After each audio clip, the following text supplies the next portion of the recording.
Hello mga kapatid, alam ko isa ka sa mga nanonood ngayon sa aking video. Sana'y tapusin mo ang video ng ito, bibigyan ko kayo ng magandang ideya sa pagpipintura ng bahay. Lahat tayo, yung mga gustong magpintura ng bahay, ituturo ko sa inyo kung anong pinakamagandang ideya o pinakamagandang gawin ninyo para sa lumang bahay ninyo. Ituturo ko sa inyo ang pinakamagandang pamamaraan. Makakatipid kayo, makakamenos kayo sa gastusin at pwede rin kayo mismo ang gagawa ng inyong bahay. Alam nyo ba, ang pagpipintura ng bahay ay isang napakagandang gawin para lalong gumanda ang ating bahay. Pwede natin gawin ito at panoorin lamang hanggang matapos. Ituturo ko ang gagawin nyo mga kapatid. Ito nga pala ang iyong lingkod, 5M Vlog. Itong pinapakita ko sa inyo ngayon mga kapatid ay nirepeat namin ito ngayon lang taong ito at ngayong buwan na ito. Inumpisa namin ito mga kapatid itong June. Ipapakita ko kung ano ang ginawa namin. Hindi na ako magpaligoy-ligoy pa mga kapatid. Ituturo ko na sa inyo ang pinakamagandang gawin at ideya kung gusto nyo magpintura o magpapintura ng sarili nyong bahay. Unang ginawa namin dyan mga kapatid, ang diskarte namin dyan ay yung bubong. Kung nakikita nyo yung bubong ay kulay green. Ang ginamit dyan namin mga kapatid ay roof guard. Ito ay product ng Boysen. Ang unang ginawa namin dyan ay hinugasan na namin ng tubig. Kasi yung bubong nyan mga kapatid ay halos kita mo na yung yero. Kumbaga yung dating pintura ay nagnas na, kaya kailangang hugasan nating mabuti ng tubig at punasan ng basahan. Pagkatuyo, ang ginamit namin dyan mga kapatid ay epoxy primer. Kailangan lang dyan pag mag epoxy primer kayo, pagkatapos nyong mapahiran, kailangang patuyuin ng 24 oras para pag pinatungan nyo ng roof guard green ay hindi siya magtutuklap o walang reaksyon. Yun ang number 1 mga kapatid. Number 2, kung nakikita nyo dyan yung roof guard na kung nakikita nyo dyan yung kulay parang yellow green, yan yung gutter nya mga kapatid. Kasi yung may-ari gusto niya yung bubong saka yung gutter ay magkaiba ng kulay. Ang unang preparasyon namin dyan mga kapatid ay nilihan namin ng number 80 para magasgas, para kumapit yung epoxy primer. Ginamitan namin dyan ng epoxy primer kasi pag metal ay kailangan mong gamitan ng epoxy primer. At ganoon din ang preparasyon, patuyuin ng 24 oras, saka mo patungan ng pintura. Ang ginamit namin dyan na pintura ay yung Rain or Shine, ang pangalan niya ay Temptation. Paintbrush lang ang ginamit namin dyan. Pinahiran namin ng hanggang 4 na coating. Mas makapal, mas matibay mga kapatid. Yung kulay puti naman na nakikita nyo mga kapatid ay plywood yan. Ang ginamit namin dyan na pintura naman ay Boysen brand Titan Elastomeric. Bale, ang preparasyon namin dyan ay nilihan namin ng number 80. Saka namin pinunasan ng basahan na basa para matanggal yung alikabok.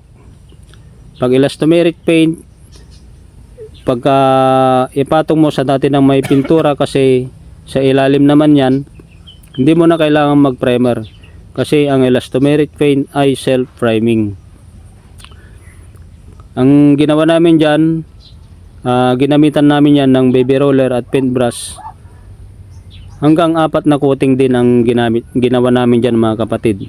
Kasi pag 2 coating lang ay maaninag mo pa rin yung dating kulay. Tapos yung nakikita nyo naman na kulay itim, yun ay slats, yung singawan ng kumbaga ventilation yun sa kisame. Pero kahoy din yun mga kapatid. Kaya ang ginamit kong pintura dyan ay quick drying enamel, para meron namang parts na hindi na lang puro flat finish o kaya semi-gloss finish. Kaya ang ginawa ko sa slots ay pinunasan namin, hinugasan, tapos ang pinintura namin dyan ay quick drying enamel na Boysen brand. Ang pangalan ng quick drying enamel ay chocolate brown. Ang ginawa namin dyan, kasi pag QDE, kahit huwag ka na mag primer pagdating ng may pintura, mahugasan lang, malinisan, pwede mo nang ipahid at huwag ka nang mag-dilute ng paint thinner. Mas makintab pagka malapot at huwag ka nang mag-dilute ng paint thinner, mas makintab, mas mapabilis ang trabaho mo. Ginamitan niya namin ng baby roller at paintbrush na lulusot sa mga singit-singit ng slots. Bali 2 coating lang yan mga kapatid. Ang QDE kasi ay makintab at makapit. Tapos yung nakikita nyong puti mga kapatid ay ano yan, Titan Elastomeric Sand Base.